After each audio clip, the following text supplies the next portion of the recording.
Well, good afternoon, ladies and gentlemen. Thank you so much for being here. While people are gathering in the room with us, the virtual room that is, I wanted to remind everybody to please keep your microphone muted and turn off your video because we are recording this. We're recording it for the benefit of those people who can't be with us today or would like to share this with their team members. And so we'd like the quality of the recording to be at its best. I appreciate your cooperation in this. So welcome to session 5 of CondoWise and welcome to 2021. We thought today we would start off the year with a COVID-19 update and talk about COVID-19 in the context of condominiums today as we're experiencing the second wave. Today, I'm so pleased to be joined by Jonathan Wright, Julia White, and Shannon Penny, who are all from our team here at Alia Associates. You may not have met all of us, so you're going to get an opportunity to meet some new people today. We want to also take the time to acknowledge in 2020 all the great efforts that the condominium industry participants and organizations have been putting forth to help further knowledge and did put forth in 2020. These include many CCI chapters, Eastern Ontario, Grand River, Toronto, Huronia, and Golden Horseshoe. Big shout out to all of you for leveraging your knowledge, your capacity, and your volunteer resources. So I want to confirm that this is not legal advice today, but it is something that you can prompt thought with your board of directors, your management team, and then go and speak to the lawyers to make sure what your advice is from your professionals on these issues. So without further ado, what I'm going to do is turn it over to Shannon, and Shannon is going to provide you with an update briefly on where we are in Ontario on the pandemic. Shannon? Thank you very much, Patricia. So in response to the updated COVID-19 modelling data and the imminent threat of the healthcare system, the Ontario government declared a second provincial emergency under the Emergency Management and Civil Protection Act. So effective as of January 14th, Ontario was placed under a stay-at-home order. It required everybody to remain at home with the exceptions only for essential purposes such as going to the grocery store or to the pharmacy or if you for essential work. These measures were then extended by the Ontario government on January 26th, and they will remain in place across all of Ontario until at least February 9th, at which point the Ontario government may or may not extend that. So in light of the extended stay-at-home order, there are certain measures that everybody should be aware of. So for example, all businesses must ensure that any employee who can work from home should be working from home. Individuals who are required to wear a mask or face covering in the indoor areas of businesses or organizations. It's now actually recommended that you wear a mask or a face covering outdoors when you cannot physically distance more than 2 meters. Gyms, pools, and other recreational amenities are also to remain closed at this time. Non-essential construction is also restricted, and this includes below-grade construction. Some of the businesses that can remain open, however, during the lockdown and are of interest to the condominium industry are maintenance, repair, and property management services that manage and maintain the safety, security, sanitation, and operation of the commercial industry residential properties. So as well as snow clearing and landscaping services, laundromats. However, condominiums should consider implementing restrictions around how many occupants can use them at one time and increasing cleaning. Short-term rental accommodations can only be provided to individuals who are in need of housing. All guest suites should remain closed.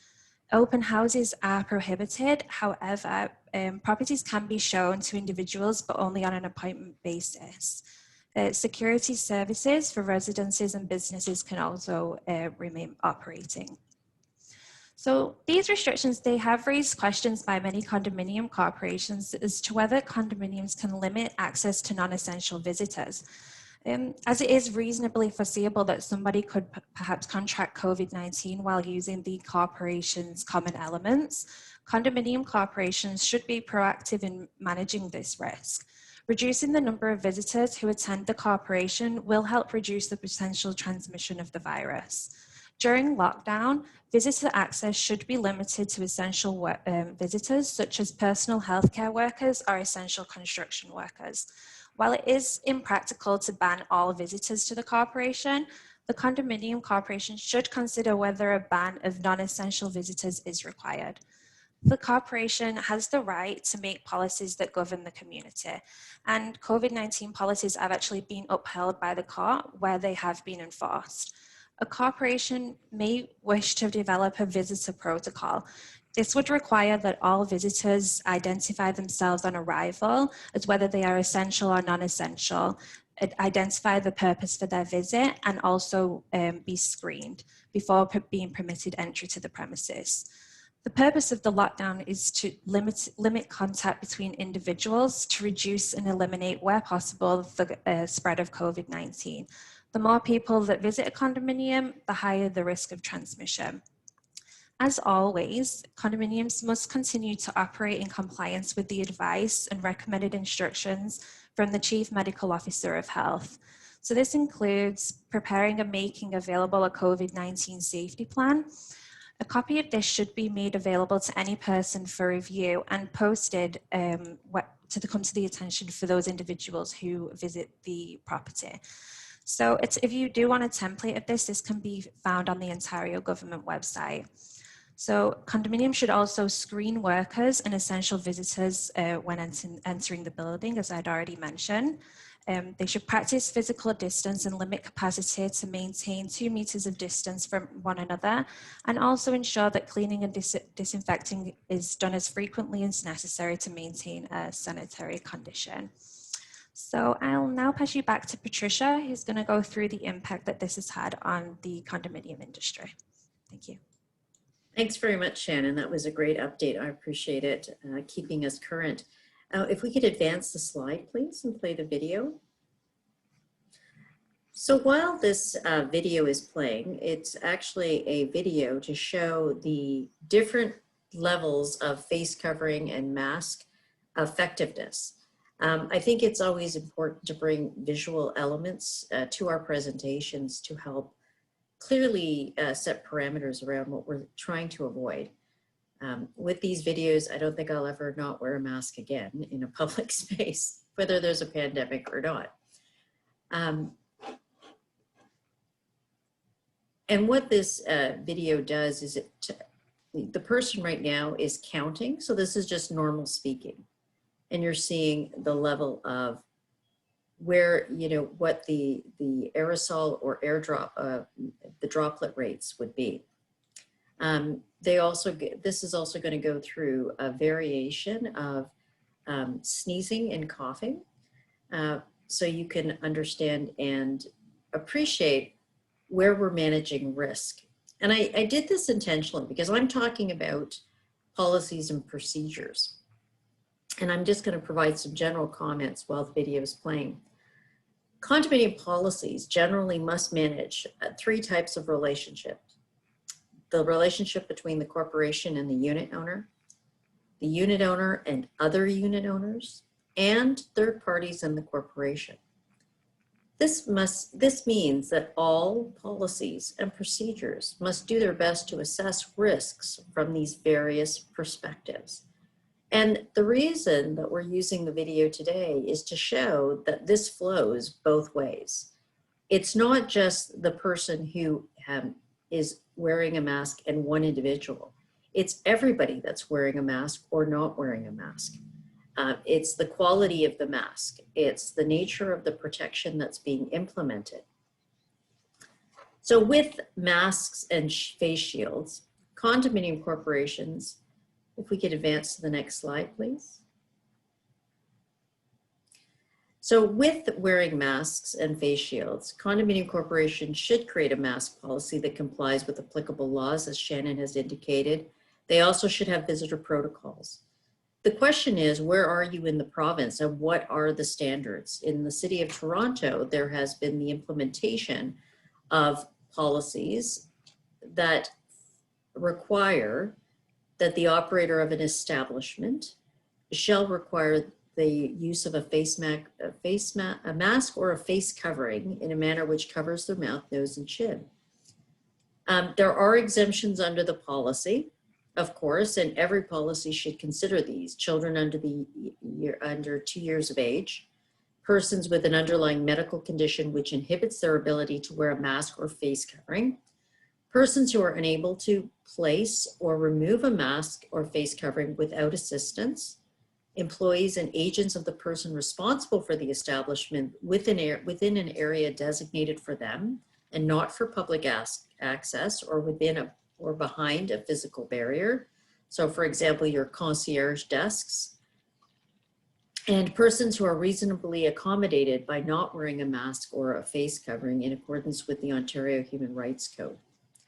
Now, I know there's been a little bit of controversy around this issue as to whether or not people can just tell you that they don't need to wear a mask. In my opinion, condominium corporations are still private entities that must proactively manage the risk and transmission of the virus to fulfill the statutory obligations that a condominium corporation has, which would be included under Section 117 to prevent or stop any dangerous condition. The duties of the board are to establish the policies and implement them and enforce them. So in my opinion, I think that what you need to think about is, again, where are the risks? How you're going to manage them? And if somebody says to you, I don't need to wear a mask, the question should be why. In this regard, a human rights policy can be an important element in approving or establishing the basis for accommodation. Human rights policy embodies the essence of what the code stands for, but takes into account all the relationships I spoke to you about at the beginning, the different types of relationships in a condo. Disability covers a broad range and various degrees of conditions, some visible and not visible. And what you want to be able to do is, during a pandemic, a human rights policy can help effectively manage a request for accommodation not to use a mask. And you need to do this for a variety of reasons. You want to show that the corporation has been proactive. You have evidence of the same. Not that you're going to disclose it, but that when unit owners come to you and say, why is a person in the elevator not wearing a mask? You're not going to disclose any of the confidential information, but you're going to say that the board did assess the issue and has provided this person with accommodation. Done. But what it also means is that in communications to owners, you're also going to say to them, well, we have been notified of a need to accommodate.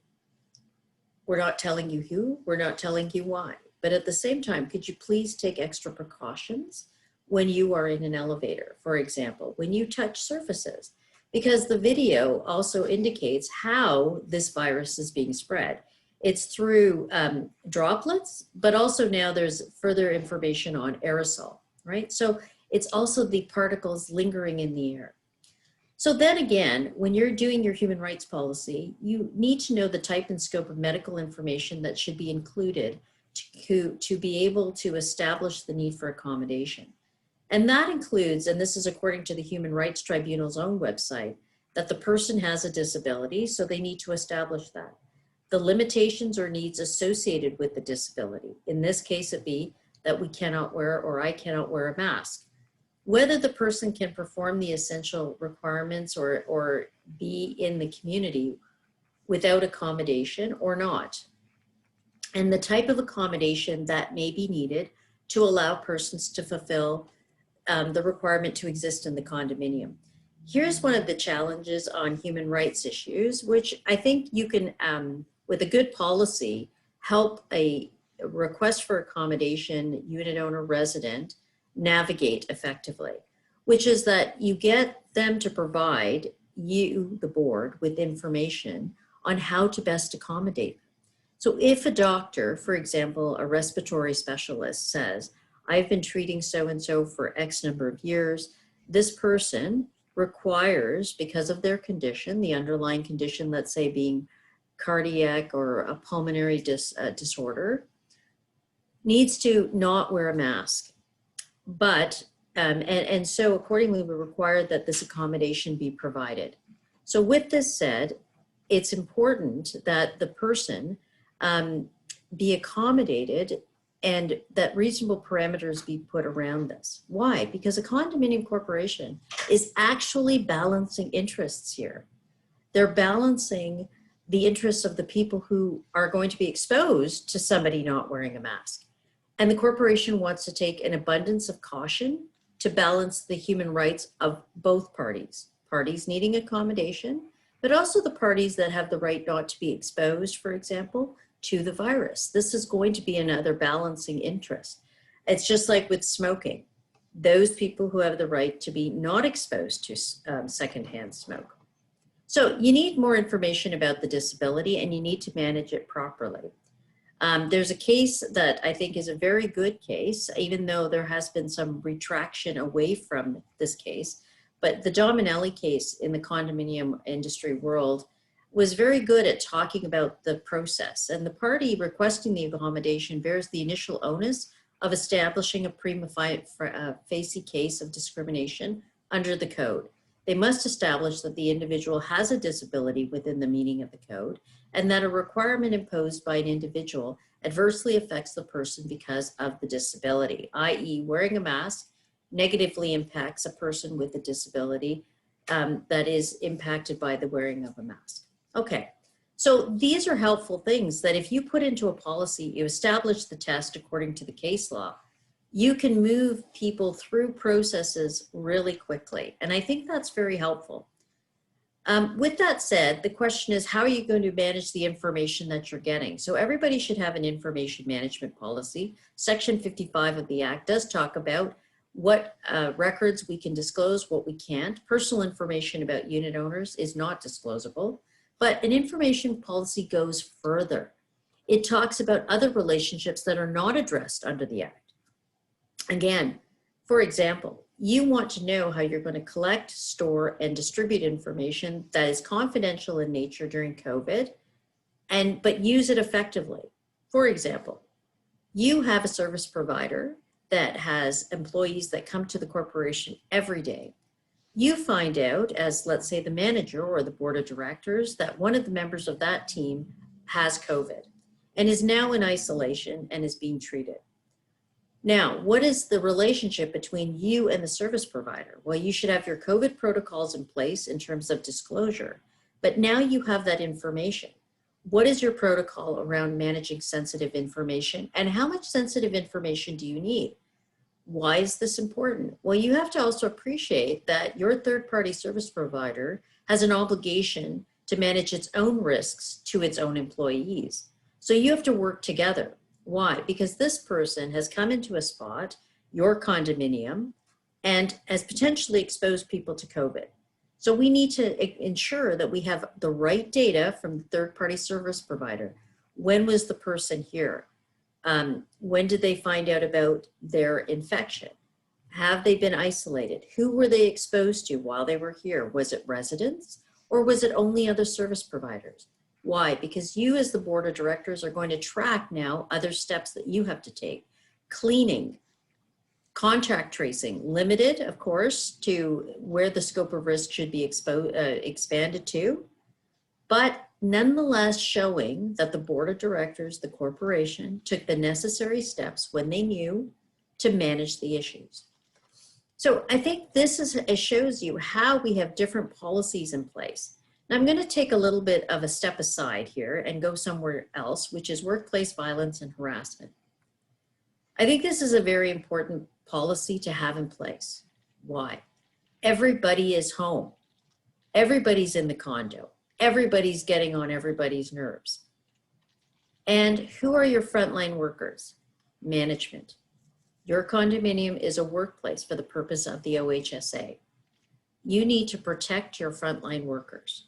This means that harassment is completely unacceptable and it needs to be reinforced. I know everybody's patience is wearing thin. I know there's lots of people in the condo and there's noises that you never wanted to hear before every hour of the day.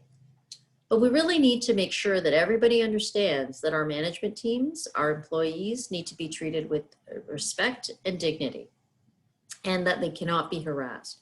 So that's why having the workplace violence and harassment policy available reminding people that it exists and enforcing it is very important at the end of the day. So those are the policies I wanted to just briefly touch upon. Talk to your lawyers and make sure that you get the right advice to put all these pieces together, because they're like a puzzle. So now I'm going to turn it over to Julia to talk about impact on condos. Thanks, Patricia, for your discussion on policies and procedures. So we're going to jump off of the information and privacy policy because the importance of this policy becomes even more clear when it comes to sick or deceased residents due to COVID-19, or sick employees or agents, as Patricia just mentioned, and the disclosure of their illness to and from the condominium corporation. So some important questions in this regard are, what happens when the corporation receives notice from a unit owner or a service provider that there has been a confirmed case of COVID in the building? What should the corporation do next? What are its obligations? And what procedure does the corporation have in place, if any, to deal with this? So step one is preparation. We've been living with COVID now for nearly a year. Doesn't seem to be going away anytime soon. We're also currently in a lockdown, which has already been extended once and may very well be extended again. So more people are living at home, have less access to outside resources, and are at risk of becoming sick and potentially spreading their illness to other residents or service providers in the building. And this is particularly concerning where the condominium community is elderly or otherwise at risk or vulnerable. So that being said, it's important for boards and management to be thinking collectively about what will happen in the event that an individual, again, whether it be a resident or third-party service provider, becomes sick with COVID-19. Some condominiums have already experienced this and have either dealt with it on their own or have gone to legal counsel to seek advice. So as a first step with respect to residents, we recommend that condominiums, again, especially those with an elderly or aging community, request up-to-date contact information from all owners and residents. This includes identities and contact information for their residents or tenants, if the unit is not owner-occupied, emergency contact persons, address for service, and any powers of attorney, whether it be for personal care or property.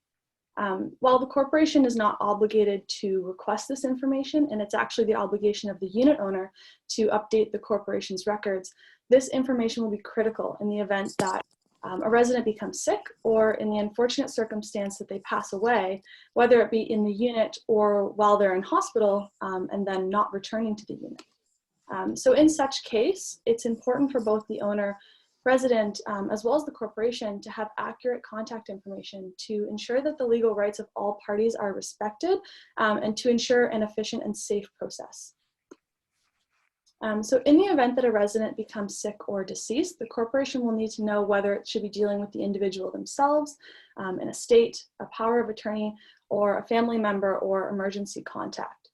The corporation doesn't want to be scrambling around trying to determine who it should be contacting and who it is obligated to provide information to or correspond with.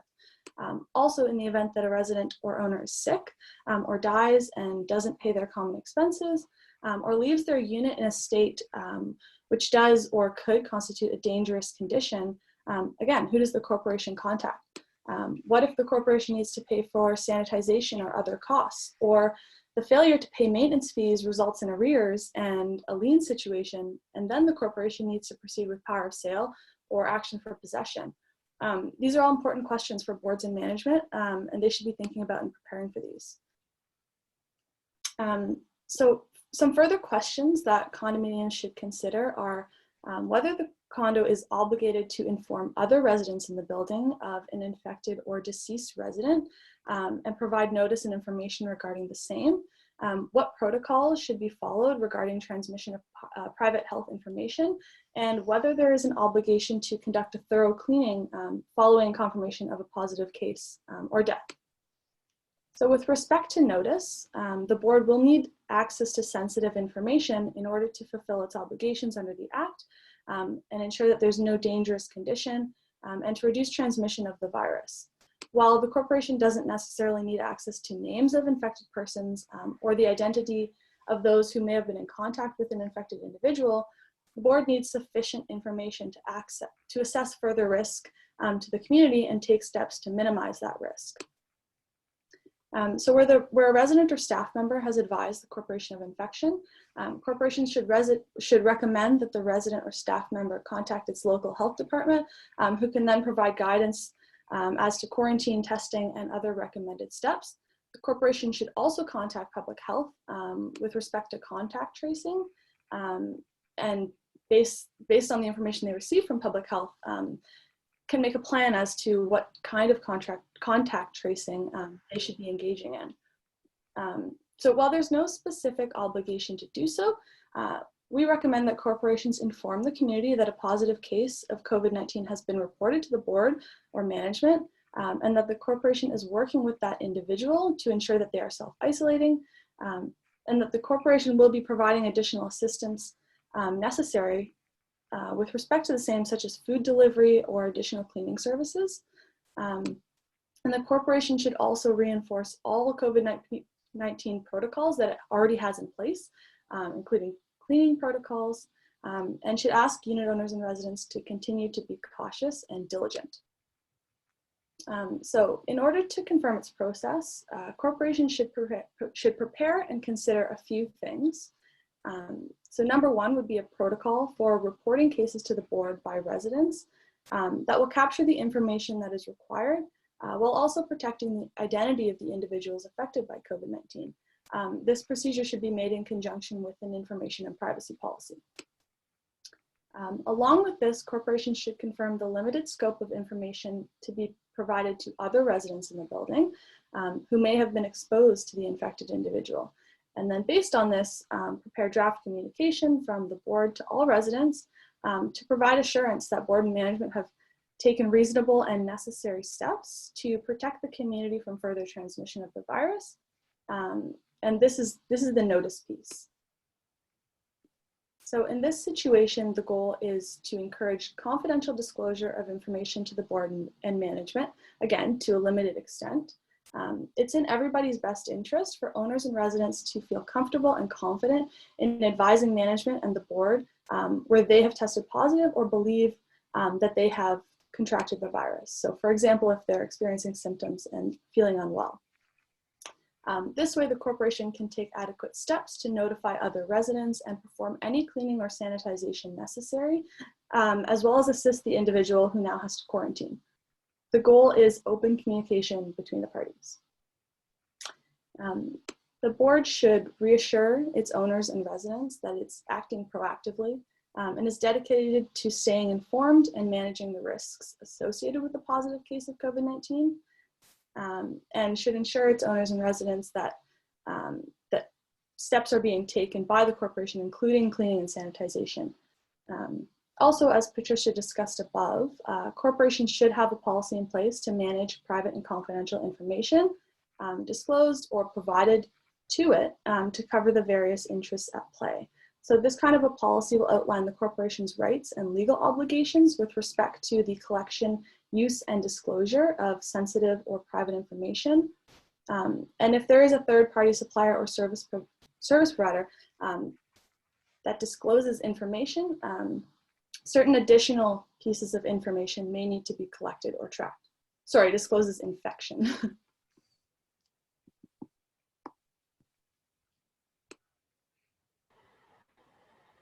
Jonathan, I think you're going to take us through some recent case law now. No, I think I'm going to jump in first, actually. If we could advance the slide. And this was just a last minute add-in, so I apologize in advance. Thanks, Julia. I think those were all really good practical steps and points. I appreciate those. But one thing that's come up, one of our team members, when we were having a team meeting, brought up the need to think about aging in condos, especially during a pandemic. Seniors in the pandemic are a vulnerable population. You know, before we got into the pandemic itself, we as a firm and as an industry had been really conscious of this issue. And, you know, what we do want to acknowledge is that the impact of the pandemic on mental well-being, loss of social interaction, loss of physical engagement, and the impact financially on fixed income of the individual is important to consider. If we could advance the slide. So when you look at people, just generally, it doesn't matter the age at all. You think about, you know, mental health, physical well-being, social, and financial. And for people that are aging in condos at the benchmark, I mean, the condo can be fantastic because there's no lawn to cut and less maintenance and repair, all these good things.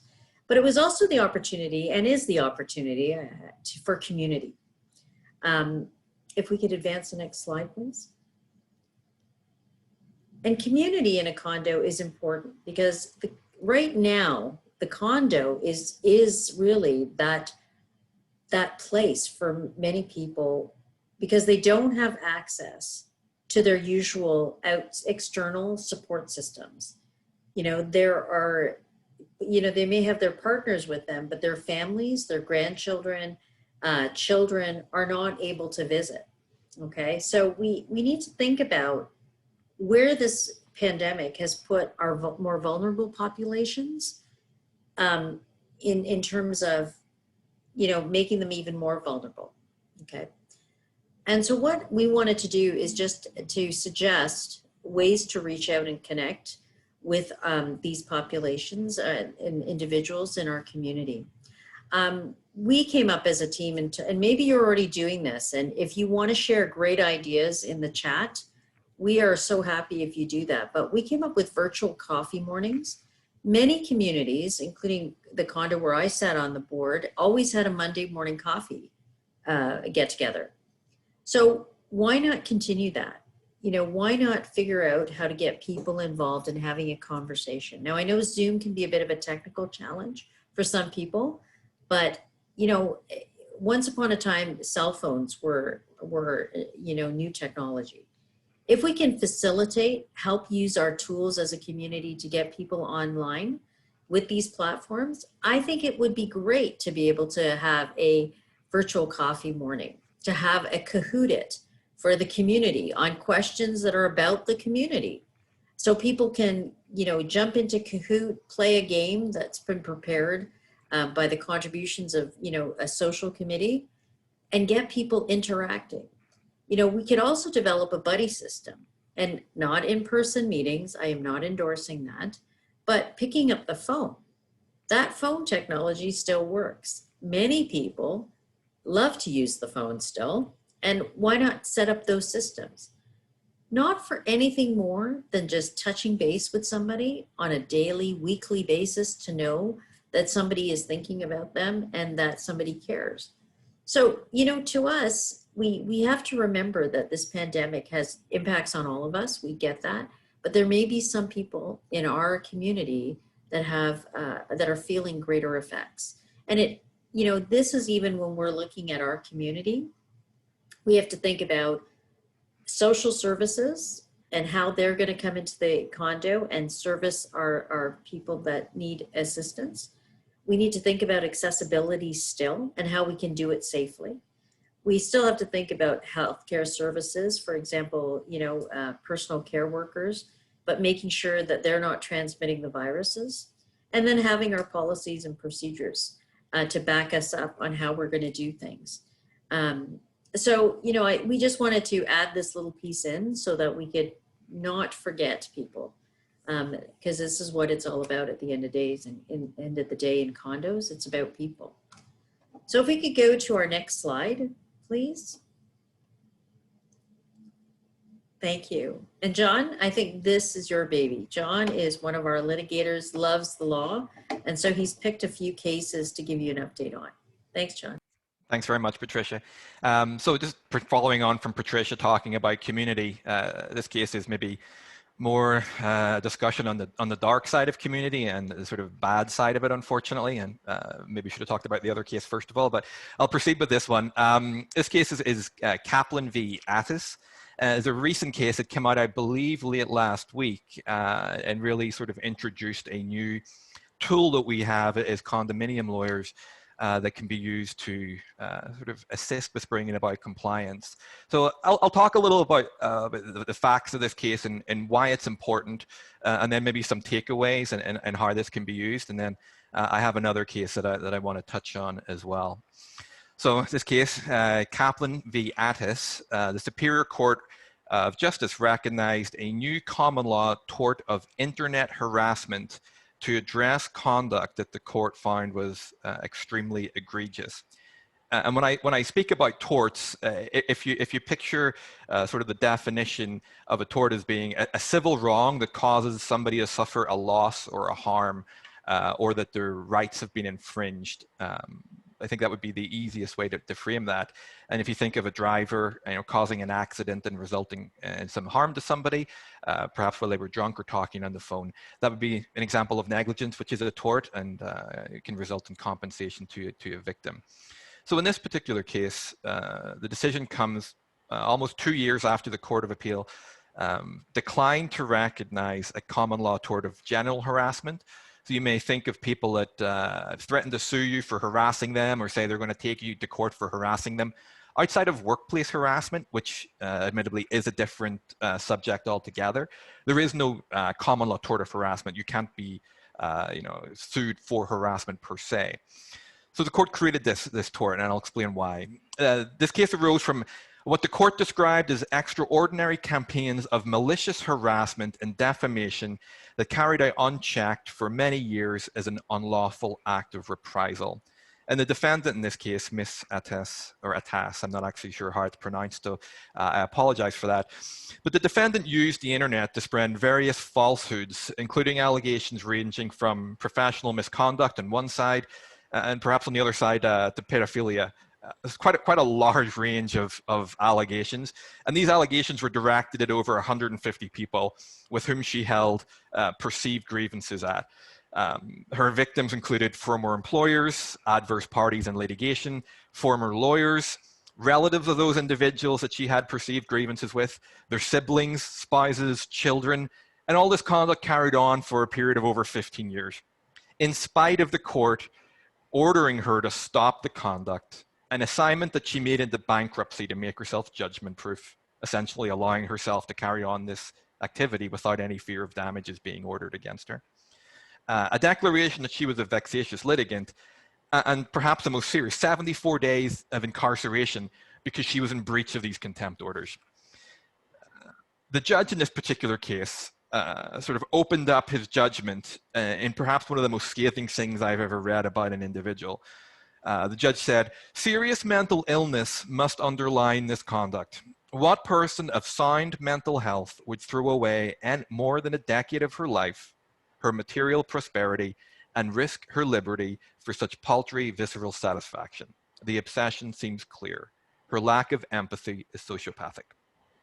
In describing the defendant's lack of empathy as sociopathic, the court found that she was apparently content to revel in ancient grievances, delighted in the legal process, an unending conflict that caused misery and expense for her opponents. So as I mentioned, the court decided that it was appropriate in this case to create a new tort of internet harassment. And the court found in this existing tort, the court found that the existing torts that it did have open to it were not satisfactory. And in that respect, I think of the court of defamation. And looking at defamation, the court found that while some of the content and the conduct was defamatory, the conduct went beyond the simple character assassination that was designed to harass and molest the plaintiffs and their families. The court also considered the tort of intentional infliction of mental distress, and found that this particular tort was inadequate because it was not designed to address conduct that was persistent and repetitive, and there was no evidence of visible or provable illnesses as a result of the defendant's conduct. So what did the court do? The court adopted an American test for the tort of internet harassment. And when I say the legal test, when you bring these matters before a court and you're looking for a court to make a finding that a defendant has engaged in this tort, this is the test you'll have to meet. The defendant must maliciously or recklessly engage in communication conduct so outrageous in character, duration, and extreme in degree so as to go beyond all possible bounds of decency and tolerance, with the intent to cause fear, anxiety, emotional upset, or to impugn the dignity of the plaintiff, and the plaintiff must suffer harm. Admittedly, that's an extremely high test. The court, I don't think, has had the time to really digest this test.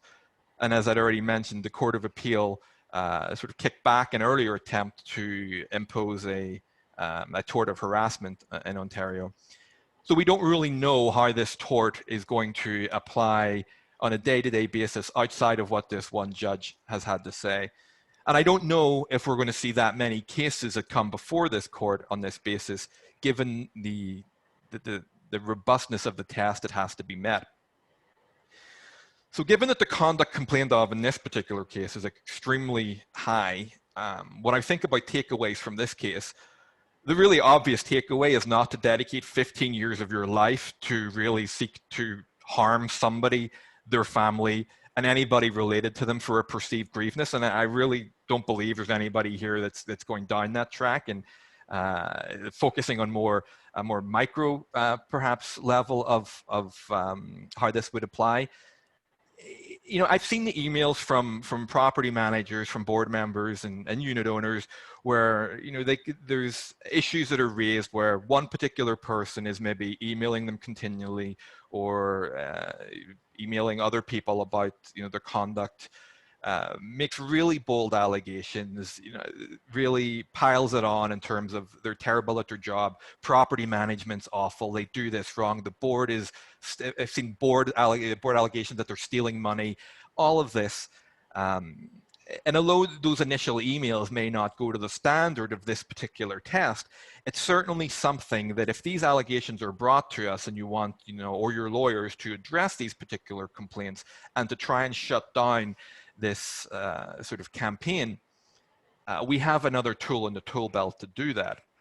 Now, as I mentioned, the defendant in this matter had declared bankrupt. The court knew that she was judgment proof. And by that I mean that if the court had rendered a judgment against her, it was going to be a piece of paper that nobody's ever going to collect on. The paper was worth more than the judgment itself. So what did the court do in this particular case to satisfy the plaintiffs? The court took an unusual route to this, and the court said, I'm paraphrasing here, so forgive me, but the court basically said, we know you're never going to pay a judgment, and we know you're never probably going to stop this conduct. The court acknowledged there was an underlying mental health concern. So the court did, I think it's something that you don't see very often. It vested title of the defamatory internet posts in the name of the defendants. So, or sorry, in the plaintiff. So when the unit, if in this particular case, the defendant writes, so-and-so is a pedophile, which was alleged, and posts that on the internet, the plaintiff who was subject to that complaint now owns that post and can have it removed. So to the extent that there's certain posts going on the internet about board members, unit owners, property management, the corporation staff, that's something that can be considered going forward as a possible way to address this, especially if the conduct is ongoing, egregious, and goes beyond all possible bounds of decency and tolerance. So in noting that this is a very new case and it's sort of a buzz in the legal world at the minute, it's very new, still in the infancy of the case. And the Court of Appeal may well review this if it's appealed, and I'm not sure if it has been, and may look at this and say, yeah, the judge kind of overstepped, and we're going to walk it back. This doesn't necessarily exist anymore. But we'll wait and see what happens there. So John, will you keep us up to date? I will. Let us know. Okay. I'm happy to blog on this particular issue, and some of my colleagues will as well. I'm going to rope them in, Patricia. Maybe, all right. This is a public commitment from John, ladies and gentlemen out there. So we've got him committing to this, but Shannon and Julia, be thoughtful. Thank you very much, Patricia. And then the second case that I want to talk about is a little bit easier because it talks about enforcement of policies, and we know about policy enforcement, and we know about the steps that the court will look at, and is often the starting point for any requests that we get in for opinions on various legal issues. We will, inevitably, first step is, condo docs and look at what the court has said about various policies to the extent it exists. It doesn't always exist, but in this particular case, the court was asked to opine on the enforceability of a COVID-19, geez, it's been a long time, a COVID-19 policy. And Shannon touched on this in her earlier update. So a brief overview of the facts, first of all, and then I'll talk about some issues that the court looked at, and then we'll talk about takeaways after that. So brief overview of the facts. In November 2019, sorry, I should start with the name of the case. It's TSEC 1704 and Fraser. So Miss Fraser in November 2019 had a flood in her unit that happened during some plumbing repairs. In early 2020, she requested permission to repair the damage to the floor in her unit, but the Condo Corporation refused the initial request because of some missing documentation that concerned the level of soundproofing in the proposed floor coverings. There was a back and forth, I understand, with the unit owner and the board. But in May 2020, the condo implemented a policy to restrict repairs to the units in response to some COVID-19 concerns. And a note was sent to all unit owners which read, currently contractors are not allowed to work in suite unless it's considered emergency or essential services. So between May and July 2020, Ms. Fraser made some further applications to repair the floor, but all of these applications were declined under the COVID-19 policy. This matter came before the court, and the court was asked to determine a number of issues, but for the purposes of today, I'm going to look at two main issues. Was the condo's policy valid and enforceable? And were the Condo Corporation's actions in attempting to enforce the policy unfair, unreasonable, or prejudicial towards Ms. Fraser?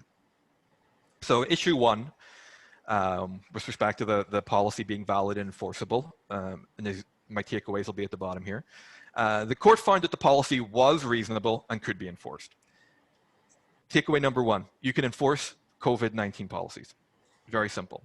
But there is limit to the access to, sorry, let me talk about the limiting. Limiting the access to the building to reduce the spread of COVID-19 was a reasonable response to the pandemic. As we know, under Section 117 of the Act, Corporation has a mandate to prevent any dangerous condition in the building.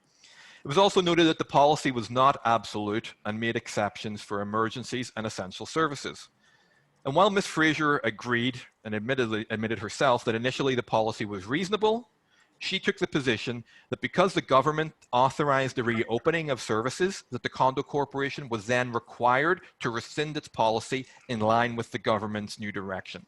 The court disagreed with that. The court noted that although a reasonable policy can become unreasonable if it's in place longer than necessary, this was not the case in the present instance. The court confirmed two principles. The timing principle. A condominium corporation is not required to amend its policies at the same time that the government lifts emergency orders. But at the same time, the condo can't leave the restrictions in place longer than necessary. And your question might be, well, John, what is longer than necessary? And that will really be a case-by-case scenario. Some factors that I would envision being pertinent in that particular analysis would be, the makeup of the building. Is it a condo that has more people that would be considered high risk? What type of activity is the condo looking to restrict? Has it enforced the policy evenly across all units, or has there been selective enforcement? Things like that.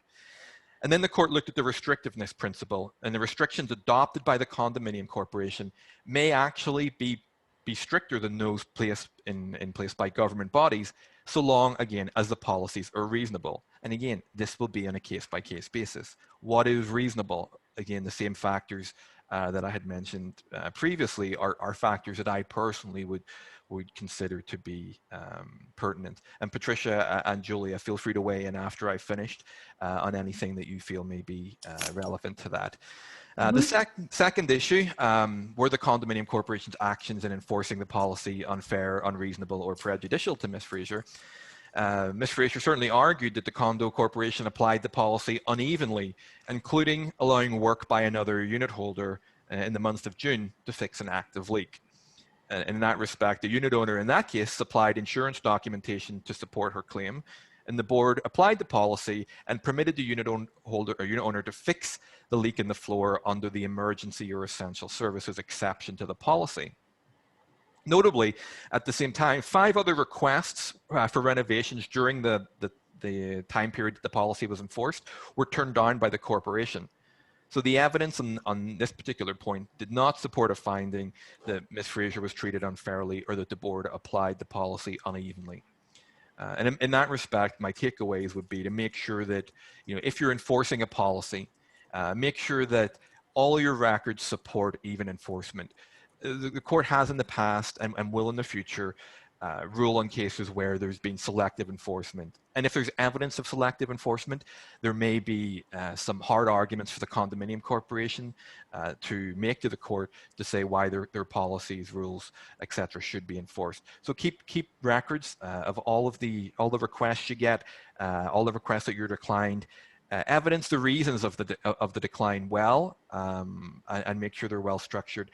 A no is simply not sufficient. A no, we have a policy in place. It doesn't meet our exception for emergency or essential services, or whatever your policy says. The court will uphold the enforcement of your policies, but they must be reasonable. I think that's really important, John. You bring up good points in terms of evidence of what you would need. And this goes back to policy design being intelligent, right? The policy should be designed to actually show the process, to show the evidence, to show the accommodation, for example, to show the implementation and consistent enforcement. But it's also, communication is key, making sure that everybody knows there's a policy, making sure everybody knows how to comply with the policy, and not making it difficult. And one of the other things that I've put into our policies, and Julia has as well, is we've also put in a sunset clause.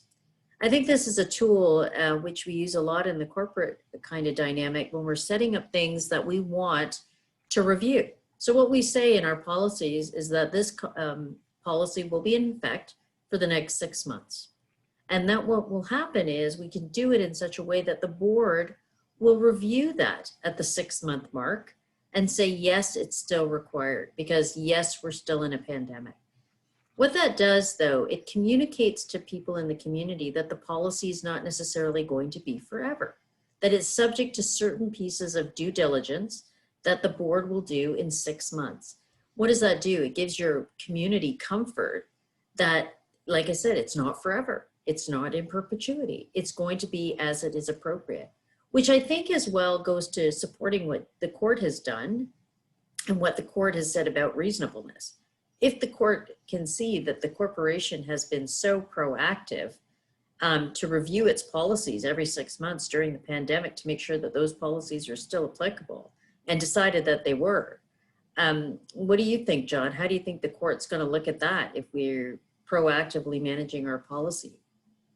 I think the court would be certainly in favor of somebody taking steps to proactively manage. I don't think there's ever been any question that would be something that the court would look to. Yeah, I agree. And, and I think it's just another piece of evidence that we would put in front of a court to say this was reasonable. So certainly something the court has Yeah. always looked to as well, is for condominium corporations to act reasonably, not to rush to court unless it's absolutely necessary. The court system itself right now is extremely overburdened. There's decisions coming out on a daily basis where the judges are making commentary saying that certain matters, not necessarily condo matters, but certain matters shouldn't be before the court.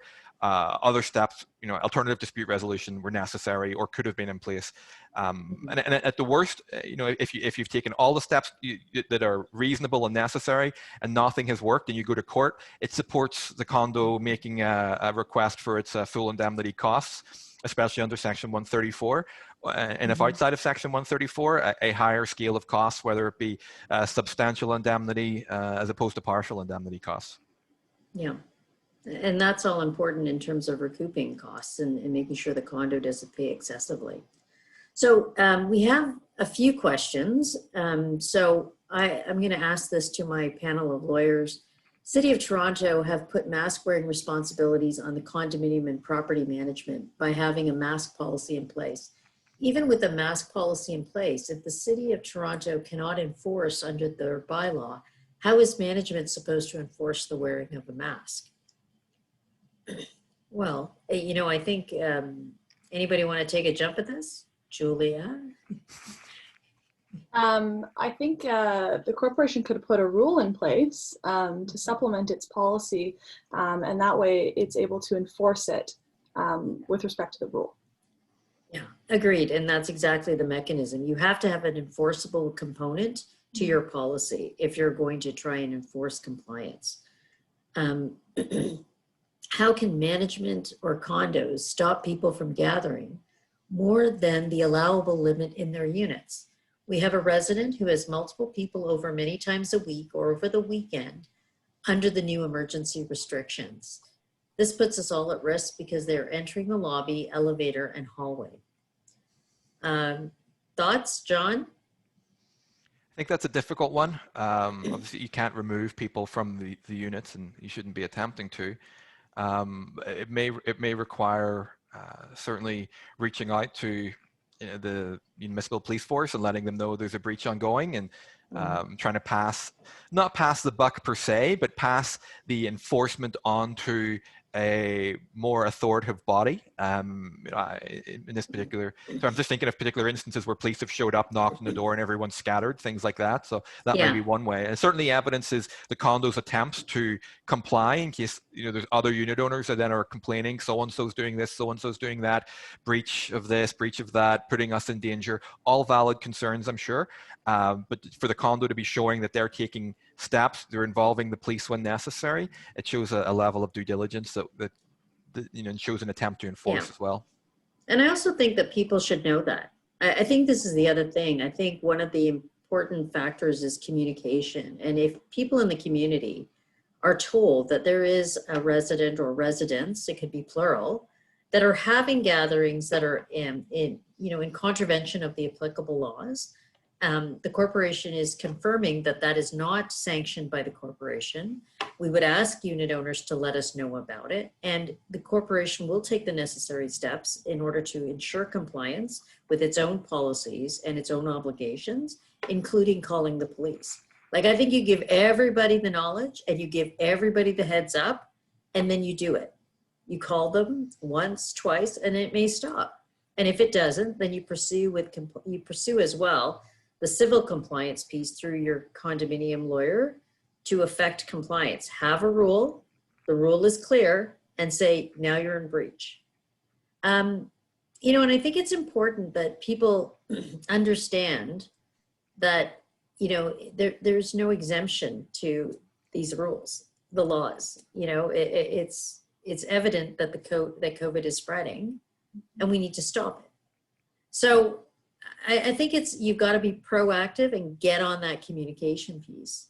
We have another question, which is a great question. Thank you. We suspect we have residents who have COVID but are not disclosing. How do we handle that? Neither our board or management are acting proactively. Interesting. Anybody want to take a shot at this one? Your turn, Patricia. All right. I'll take it. I'll do this one. Okay. So, here's the thing. First of all, we want to encourage an environment of sharing personal information. So having an information policy in place that ensures protection and confidentiality is key. We don't want to shame people because that's not the point here in terms of if you've got COVID, okay? What we want to do is protect our community. So boards and management, all these teams that have access to confidential information should be doing their best to ensure that they welcome that information. Say, thank you so much for letting us know. We appreciate this information. And then you take the necessary steps, right? Because we do want to see boards being proactive. We do want to see management being proactive in managing the risk. This question would seem to come from a unit owner who's observing a board and a property management team, not necessarily affecting the standard to which they think is appropriate. So I think what you do is you start a communication process, ask your property manager to put that in place with the board's permission to say, this is how you deal with COVID if you have it. You come to us, you let us know. You tell us if you need anything special and confirm that you are self-isolating because the board needs to know this. Then you can decide if it's appropriate and how you're going to tell people that there is a case of COVID. And Julia alluded to this, and this is very relevant. People need to know, but they also need to know that the board has managed this. We are aware that there is a case of COVID-19. The unit owners that have been affected are self-isolating. In the interim, we're making sure that any accommodation that we need to provide them with to avoid the transmission of the virus is being undertaken. All areas where appropriate have been sanitized and disinfected, and we're following our usual protocols. Please wear your mask, wash your hands often. It's that kind of short, quick, to the point update. People know that they're being protected, and you know, that information can be communicated safely. It's not in any way going to undermine that person. So I think there's a balancing there of interests, and you should get a nice process in place that balances that kind of communication. So I think we're at our end. It's 1:01. We want to respect your time. I want to seriously thank Julia, Shannon, and Jonathan. Lovely having you, and thank you for joining us for your contributions. John really enjoyed the addition of the case law. And, you know, ladies and gentlemen, thank you so much for being with us. We appreciate you taking the time. As we said, this is a recorded event, and we will post it up on our website so you can share it with your property management teams, your boards. We would be happy to follow up with any other questions that we haven't answered today if you drop us a line. And we'll let you know what our next sessions are, because we've got some exciting ones planned for 2021 on some of the regular things that we deal with in condos all the time. Until then, next time, take care, wash your hands, wear your mask. Take care. Bye-bye. Bye. Bye.